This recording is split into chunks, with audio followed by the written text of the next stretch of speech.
We have the star cast of प्यार के दो नाम, Bobby Sachdeva and Ankita Sahu. So how did you get started with this project? Like who approached you first and how did you get on board with this film first? So every film has their own process. So हम लोग जब इस film के लिए चुने गए तो via casting ही, फिर ऑडिशंस, फिर दो तीन बार ऑडिशंस हमने दिए. फिर हमारी मीटिंग डायरेक्टर सर जो हमारे बहुत ग्रेट दानिश सर है उनके साथ हुई.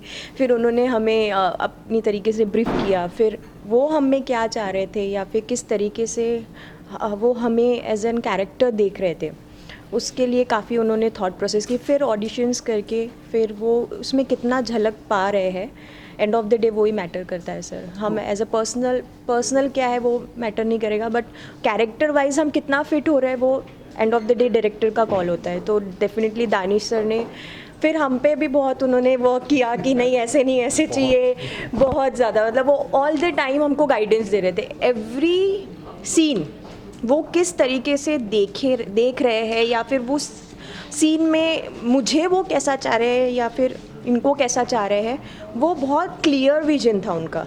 So that's why he really want. और जो भी फिल्म के अंदर काम हमने करके आया है वो डेफिनेटली दानिश सर की पूरी मेहनत है उसमें.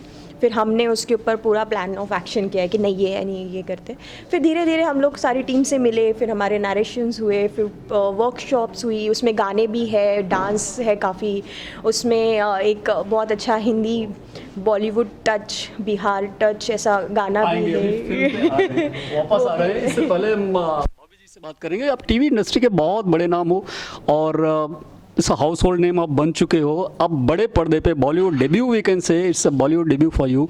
सो आप कैसे ऑन बोर्ड हुए? एक छोटे स्क्रीन से एक बड़े स्क्रीन तक की ये जर्नी कैसे हुई आपकी? सर आई थिंक सपना जो पूरा होना होता है वो कभी ना कभी आके हो ही जाता है. बस आपको रिलेंटलेसली मेहनत करनी है, आपको रुकना नहीं है. देन कहीं ना कहीं आपको ऐसे को एक्टर्स ब्रिलियंट मिल जाएंगे जो आपका काम ईजी कर देंगे. दानिश सर जैसे डायरेक्टर मिल जाएंगे जो आपको उनको क्या चाहिए आपको एक बार इतने अच्छे से समझा देंगे कि आपको फिर टेंशन ही नहीं. आपको सिर्फ उनके कमांड्स फॉलो करने हैं एंड आपके पोस्टर्स लग जाएंगे, आपकी फिल्म बन जाएगी and you will feel like कि ओके हम शायद कहीं ना कहीं यही सपना देख रहे थे. अब कास्टिंग के प्रोसेस की बात जो है वो तो आई थिंक अंकिता ने आपको बता ही दी है. सबका हर फिल्म का एक अलग प्रोसेस होता है. कहीं पे आपको कोऑर्डिनेटर्स मिलते हैं, कहीं कास्टिंग डायरेक्टर्स मिलते हैं, कहीं पे डायरेक्टर्स खुद आपको हैंड पिक करते हैं.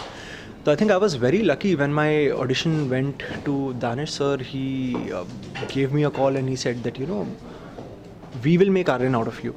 एंड तभी I had no idea what he was trying to say, because मुझे एक ही ऑडिशन गया था usually, because as an actors we are used to sending 6-7 auditions, look test, mock shoots and this and that. तो उन्होंने बोला that will make Aryan out of you. तो फिर मैं उनके पास गया, मैं बैठा, मैं समझा. फिर रिमेंबर हमारी स्क्रिप्ट रीडिंग हुई थी सबके साथ में उनके घर पे. every person like hair, makeup, setting और camera people, everybody is there. ऐसा मैंने नहीं देखा है नरेशन के वक्त की डायरेक्टर स्पेसिफिकली सभी को इनवाइट कर रहा है. मैंने काम अगर जिस तरीके से किया है, जितनी भी फिल्म्स की है, कि सर बिकॉज सर का क्लियर विजन होने के कारण वो चाह रहे थे कि सेट पे जितना भी जो भी इंसान हो, वो चाहे किसी भी छोटा पार्ट क्यों ना हो, बट वो वहाँ रहे और वो देखे कि एग्जैक्टली मैं क्या चाह रहा हूँ. ताकि डेफिनेटली वो प्रिपरेशन ही होती है. तो सर का वो था कि प्रॉपर नरेशन करके सबके साथ सब लोगों के अपने अपने थॉट्स लेके फिर वो आगे बढ़े. डायरेक्शन का एक पार्ट होता है कि हम सिर्फ समझाते हैं कि करना क्या है, एक होता है मिमिक करके दिखाना, एक्ट करके दिखाना. सो यहाँ पे क्या अप्लीकेबल था या क्या एग्जैक्टली था लाइक? जितना मुझे पता है सर ने हमको समझाया एज एन एक्टर्स. उन्होंने मुझे और आई थिंक अंकिता को भी आई कैन कॉन्फिडेंटली से ऑन आवर बिहाफ कि उन्होंने हमें कंप्लीट फ्रीडम दिया कि देखिए एज एन एक्टर्स आपको क्या करना है. बट अब देखिए कुछ शब्द होते हैं, कुछ अल्फाज होते हैं जो हम भी करेक्टली नहीं प्रोनाउंस कर पाएंगे. जैसे फॉर एग्जांपल नेल्सन मंडेला का जो उनकी रीजनल लैंग्वेज में उनका नाम क्या था, जैसे उनका जो लैंग्वेज है उनके उसमें प्रोनाउंस कैसे करते हैं. तो वहाँ पे sir always step doubt like कि देखिए इस करेक्ट वर्ड का ये प्रोनाउंसिएशन. और कई बार us being very silly actors हम नुक्ता भूल रहे थे वर्ड्स में, तो सर बहुत पोलाइटली बोल रहे थे कि बेटा यहाँ पे नुक्ता आ रहा है. तो आई थिंक उन्होंने हमको हमारा पूरा क्रिएटिव फ्रीडम दिया to perform whatever we performed and it did turn out well. I mean we had a lot of fun. Scenes went on so smoothly कि आपको पता ही नहीं चल रहा है सीन्स हो रहे हैं. एंड दिन के दिन रात के रात हमारा आई थिंक 1-1.5 महीने का शेड्यूल था. अलीगढ़ और वो पूरा नॉर्थ साइड में. तो वो सब कैसे निकल गया शेड्यूल कुछ समझ में ही नहीं आया. एंड देन लास्ट डे आया and then we were like कि बस हो गया ख़त्म. And then we got to know कि एक और शेड्यूल है. कि चलिए शुक्र है एक और शेड्यूल है, will come back again, will meet the team.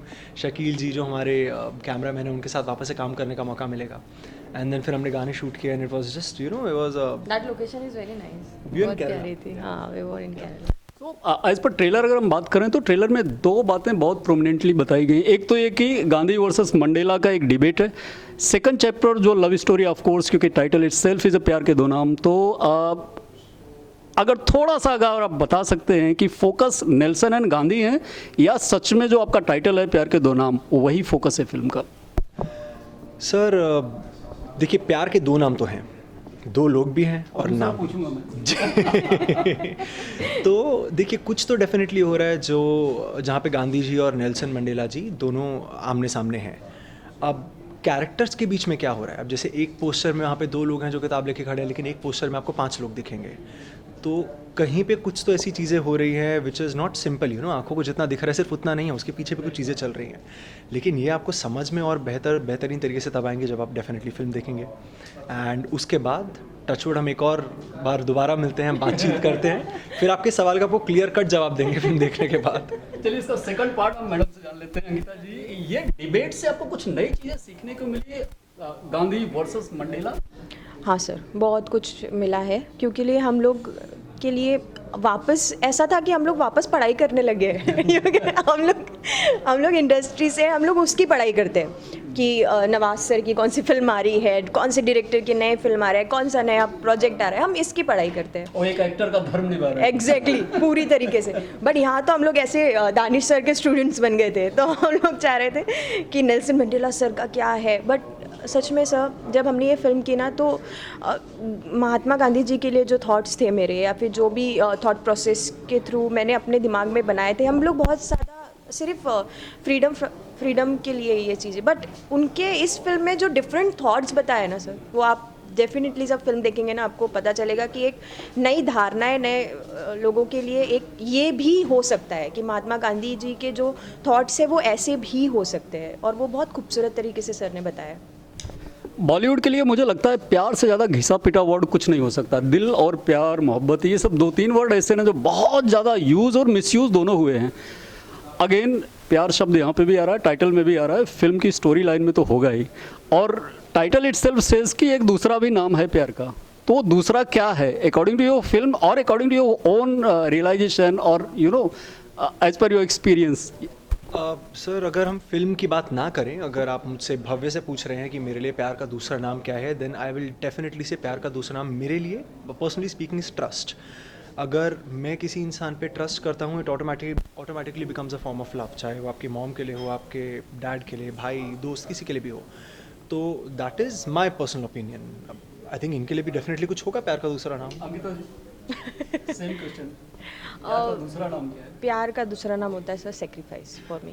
Sacrifice. या आपको अपने आजकल के टाइम में ना सर कोई सेक्रीफाइस नहीं करना चाह रहा है. छोटी छोटी चीज़ें, it's not about big one कि मेरा ये ले लो वो ले लो, ये सेक्रीफाइस मैं कर रहा हूँ, वो नहीं होता है. प्यार के लिए सेक्रीफाइस होता है कि अगर वो आप जिस चीज़ में खुश नहीं हो, या फिर आपको अगर ये सब्जी खाने में नहीं पसंद है, I am just giving example, but उसको पसंद है, बट आप एटलीस्ट उसके साथ बैठ के वो खा रहे हैं और आप देख रहे हो या फिर उसको खिला रहे हो, दैट्स इनफ. बट आजकल ये नहीं मिलता. ये बहुत बेसिक चीज़ है बट वो आजकल नहीं मिलती है, और मेरे लिए शायद ये बहुत ज़रूरी है. आजकल लोग सेक्रीफाइस का मतलब ऐसा लेके बैठ गए हैं कि नहीं ऐसे कैसे, मैं नहीं कर सकता, मैं नहीं कर सकती, हाउ कैन, नहीं ये तुम मुझे बलिदान देने के लिए कह रहे हैं. It's not about it, but it's about just अपनी सेक्रीफाइस का मतलब होता है उसकी खुशी इंपॉर्टेंस देना. आजकल वो मैंने बहुत देखा है, मिस है. बट या for me that's the most important thing in love. I think एक एक्टर एक ही लाइफ में बहुत सारी लाइफ जीता है. कभी बाप का रोल करता है, भाई का, लवर का, एंड मेनी थिंग्स, स्टूडेंट भी बनता है. बहुत सारी लाइफ एक ही लाइफ में जीता है और ये अपॉर्चुनिटी सिर्फ एक एक्टर को मिलती है. And luckily you people are in that league like. So आपने अभी तक कितने कैरेक्टर जिए हैं और उसमें से कौन सा रियल लाइफ में कैरी ऑन करना चाहेंगे? ये तो सर बहुत ही बड़ा क्वेश्चन हो गया, बिकॉज अभी तक हमने कितने कैरेक्टर जिए हैं वो तो अगर अपने पास्ट वर्क की बात करूँ, म्यूज़िक वीडियोज़ या शोज़ की या फिल्म्स की, या फिर जो हमने एक्टिंग एक्सरसाइजेस की हैं, जो हमने कैरेक्टर्स बनाए, आई थिंक ऐसा कोई एक कैरेक्टर मैं चूज़ नहीं कर पाऊँगा जो मैंने किया है और मैं वो कैरी ऑन करना चाहता हूँ। बट अगर मैं एक जेन्युइनली दिल से आंसर देना चाहूँ, then I would love to play a very good son for my mother, जो कि मैं for the rest of my life carry on कर पाऊँ। And honestly I am not trying to be modest, because I think that is somewhere जहाँ पे मैं fail नहीं होना चाहता हूँ। दैट इज़ समवेयर जहाँ पे मैं लाइफ के किसी पड़ाव पे रहूँ, बट मैं उसको बहुत सक्सेसफुली एग्जीक्यूट करना चाहता हूँ, जहाँ पे जो आई थिंक मॉम मेरे लिए सब कुछ कर रही हैं, वहाँ पे मुझे सपोर्ट कर रही हैं, तो मैं इन रिटर्न अपनी लाइफ उनको जितना डेडिकेट कर पाऊँ उतना कर पाऊँ। तो वो एक ऐसा कैरेक्टर है that I take very seriously. और यू विच कैरेक्टर सर इतने सारे हमने थोड़े थोड़े कैरेक्टर्स किए लाइफ में, जो हमने कैरेक्टर प्ले किए, उसमें से हम जब भी कोई कैरेक्टर करते हैं ना सर, उसका एक पार्ट होता है जो आप कैरी ऑन करते हो विथ यू, और बहुत एक ऐसा नेगेटिव होता है जो आप कभी नहीं चाहते हो कि हम हमारे साथ में लेकर जाए। तो जितना भी मैंने काम किया है उसमें से हर एक कैरेक्टर की एक अपनी स्पेशलिटी रही है, और मैं चाहती हूँ कि मैं हमेशा वैसी रहूँ। एंड ऑफ द डे मैं जैसी हूँ, कोई तो कैरेक्टर होगा जो आप जीना चाहते हो। जीना चाहती हूँ सर। ऐसा कोई कैरेक्टर नहीं है अभी तक आया नहीं। अभी तक के तो मुझे नहीं मिला है जो मैं जीना चाहूँगी, because every character is have their, because मैंने सीरियल भी किया है, उसमें भी अपने ड्रामे रहते हैं, और real life is very different. तो जितने भी कैरेक्टर है वो डेफिनेटली वो इतने शेड्स वाले हैं या डिफरेंट डिफरेंट है, बट आई थिंक सो कि मैं थोड़ा थोड़ा सब में से ले सकती हूँ, बट आई कांट से कि मैं ये कैरेक्टर को अपने साथ शायद लेके जाऊँगी, नहीं। थोड़ा सा डिस्कनेक्ट कर रहा हूँ from your film. Mostly it is scene कि फिल्म में जो दिखाया जाता है वो रियल लाइफ में उसका इम्पैक्ट दिखता है। लोग रियल लाइफ में उसको या तो फॉलो करना चाहते हैं या वैसा करते हैं।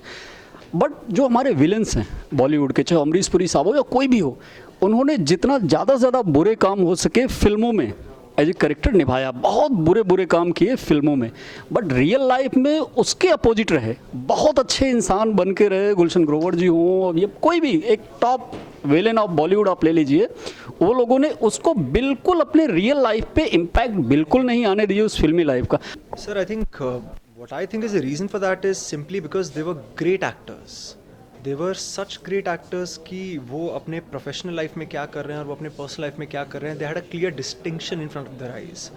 तो just being the amazing artists that they were, they played characters. जैसे अगर आप मोगैम्बो की भी बात करें, तो आज भी अगर आप मोगैम्बो को देखेंगे तो आपको कहीं ना कहीं डर लगेगा, if I am not wrong. लेकिन वहीं जब आप अमरीश सर के इंटरव्यूज़ भी देखेंगे तो आपको एक उनके साथ कनेक्शन फील होगा कि यार ये तो अपने जैसे ही हैं, मतलब बात भी अपने जैसे ही कर रहे हैं, लेकिन फिर फिल्म में क्यों डर लगता है। आई थिंक वही पहचान है जो एक आर्टिस्ट को अच्छे से बहुत ग्रेट बनाता है। And even if I can become like 10% of what they have already become, I think my life is going in a pretty good direction then in that case.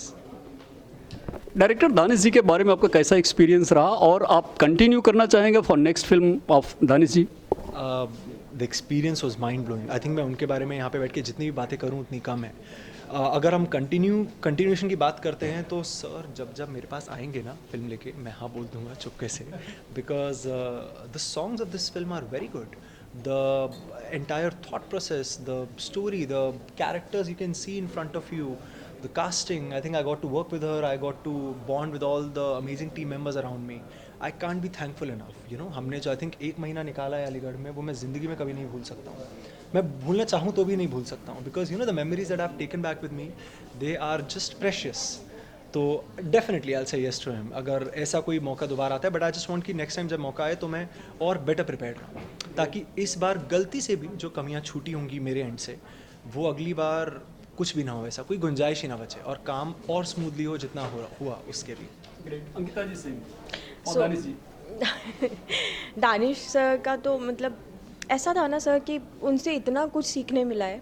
And सबसे important language पे जो command थी हम लोगों की, वो बहुत clear हुई है. आप फिल्म में भी देखोगे ना, उसमें ऐसे इतने प्यारे प्रोनाउंसिएशन है, बट सर ने कहीं पे अपना पेशेंस नहीं खोया, बिकॉज हम लोग नहीं है उस जनरेशन के, या फिर उतने लहजे के इंसान नहीं हैं जो नुक्ता and that pronunciation, that clean आप बोल सकते हो, वो नहीं कर सकते. तो सर ने हर बार नहीं अंकिता ऐसे नहीं, आप ऐसे बोलो, आप ये नहीं, ये वाला ऐसा होगा। तो उन्होंने हर वक्त उसको करेक्ट किया। और मुझे लगता है जब आप गलतियाँ करते हो उसके नेक्स्ट आप वो सीखते हो। आपको जब करेक्ट करते हैं तब आप सीखते हो और ज़्यादा अपने पॉलिश, यू कैन से कि आप अपने आप को पॉलिश कर रहे हो। तो after this film I think मेरा एटलीस्ट लैंग्वेज पे जो कमांड था या फिर लैंग्वेज का जो था, बिकॉज इसमें जो लैंग्वेज है और इसमें जो अनुवाद किए गए हैं अलग अलग शब्दों के, वो बहुत ज़्यादा डिफरेंट है आज के डेट के हिसाब से या फिर आज के लोगों के हिसाब से। तो दानिश सर ने वहाँ पे हमें बहुत ज़्यादा हेल्प की। और एक्टिंग वाइज अगर मैं बात करूँ तो डेफिनेटली हर टाइम सर इतना ज़्यादा सपोर्टिव रहे हैं ना सर, कि आई रियली वांट कि नेक्स्ट टाइम जब मैं उनके साथ काम करूँगी तो एटलीस्ट अभी की जो गलती है वो तो नहीं रहेगी, वो नई गलतियाँ देखेंगे और वो नई गलती करेक्ट होगी। तो डेफिनेटली वो एक एक्टर के लिए इससे अच्छी बात क्या होगी कि आपको सीखने भी मिल रहा है, काम करने भी मिल रहा है, और इतने बड़े लोगों के साथ आप जब काम करते हो तो यू विल रियली फील ना ब्लेस्ड। सो रिलीज डेट 3 मई के लिए क्या प्लान है आपके? मैं सर तो basically my family is in Delhi, तो मैं चाहता हूँ कि एक बार यहाँ पे प्रीमियर हो जाए, सबके साथ एंजॉय कर लूँ मैं, देन मैं चुपके से फ्लाइट लेके घर जाना चाहता हूँ और अपनी फैमिली को सरप्राइज़ करना चाहता हूँ। I just want to watch the film with my entire family and I am excited to see कि उनको कैसा लगता है, बिकॉज यू रिमेंबर जब हम जा रहे थे तो you met my family also, हम एयरपोर्ट से होके जा रहे थे, they are also very excited to see the film. Every people, जितने भी फैमिली के सब लोग एयरपोर्ट पे आए थे हमसे मिलने के लिए, घर का खाना लेकर आए थे। आई वाज लाइक यस, मेरी फैमिली वाले, मैं ही खाना खाऊंगी, बिकॉज घर का खाना यू मिस्ड इन बॉम्बे। सो जब आंटी आए और आंटी ने आके इतने प्यार से सबके साथ हम लोग बैठे, शायद बुआ थे ना, मासी वगैरह सब लोग थे, और इतने स्वीट पीपल ना, वो लोग ने कभी मुझे ऐसा फील नहीं करने दिया कि मैं फ़र्स्ट टाइम उनसे मिल रही हूँ। बट हमने साथ में बैठ के बहुत सारी बातें की, फिर वो जो 15-20 मिनट्स हम लोग साथ में बैठ के हमने किया। बट डेफिनेटली फैमिली मैटर्स करती है। ऑडियंस के लिए कोई मैसेज देना चाहेंगे फॉर दिस फिल्म? सो मैं यही मैसेज देना चाहूँगी कि प्लीज़ आप जाकर इस फिल्म को देखिए। इसमें आपको नए ट्विस्ट एंड टर्न्स मिलेंगे, कुछ मसाला भी मिलेगा और बहुत सारी लर्निंग भी मिलेगी। So it's just not a simple love story, it's a very typical kind of love story. So please go and watch.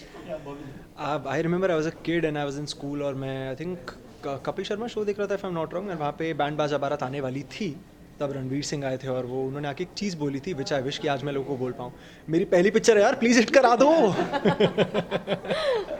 This is your first film? This my first film as a lead, yes. तो but then again very excited and you know keeping my hopes high कि आप जो भी हैं, आप film देखने जा रहे हैं, जिसके भी साथ जा रहे हैं, friends, family, girlfriend, ex girlfriend, आपको जिसकी भी कंपनी पसंद है, I hope you have a good time and I hope कि हमने जो स्टोरी दिखाने की कोशिश की है, हमने जो लव सॉन्ग्स में प्यार भरा है और हमने जो अच्छा डांस किया है, डांस अच्छा ही है, डोंट वरी, आपको वो पसंद आए एंड हम आपकी लाइफ के उस 1 घंटे में अगर आपको थोड़ा भी एंटरटेन कर पाए, then I think we did our job very accurately and I think Danish sir has made an amazing film.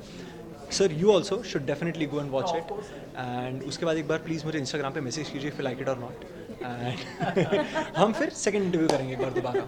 Thank you so much for sharing your precious time and all the best for the grand success of this film and all the very best once again. Yeah, all the best. Thank you so much. Yeah.